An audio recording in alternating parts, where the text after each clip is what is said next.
Kapit lang mga bro dahil ang Canada ay nagbibigay daan sa paggamit ng mga state-of-the-art na satellite sa Pilipinas ng libre. Ito ay magbibigay ng kahangahangang sistema ng surveillance na magpapangyari sa mga tagapagpatupad ng batas sa karagatan na bantayan ang mga sasakyang nasa loob ng Exclusive Economic Zone ng Pilipinas, halos kasing lapit sa totoong oras. Wala nang takas sa liwanag. Ang mga satellite na ito ay magdedetect at magtatrack kahit ng mga dark vessels na nagtatago at nagpapatay ng kanilang location transmitters. Parang superpower na X-ray vision para sa mga karagatan. Si Ambassador David Hartman, kinatawan ng Ottawa, ay alam ang mga eksena. Ibinibida niya ang kanilang mga handog mga bro. Ang samahang ito ay nagbubukas ng maraming posibilidad para sa Pilipinas, nagbibigay sa kanila ng kapangyarihan upang mapanatiling ligtas ang kanilang mga karagatan at protektahan ang kanilang exclusive economic zone nang hindi pa nararanasan noon.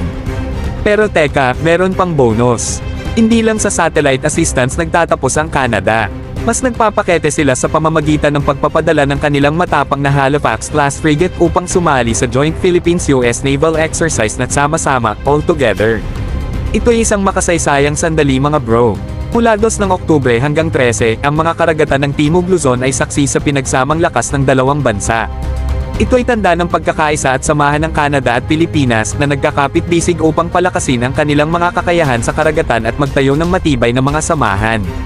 Ito ang nagbabago ng laro mga kaibigan. Ito ay isang malinaw na halimbawa ng pagkakaisa ng mga bansa, pagbabahagi ng mga resources, at paggawa ng malalaking pagbabago para sa seguridad sa karagatan. Sa sama-sama nila, sila'y nagpapataas ng pamantayan at nagpapakita ng tunay na kooperasyon sa buong mundo. Kaya ating purihin ang mga visionaries sa likod ng kahangahangang inisyatibang ito, ang Canada at Pilipinas na naglakas loob at kumilos. Pinangangalagaan nila ang kaligtasan ng kanilang mga karagatan, nagtatanggol sa kanilang mga kayamanan, at nagtatayo ng malakas na halimbawa para sa mga bansa sa buong mundo.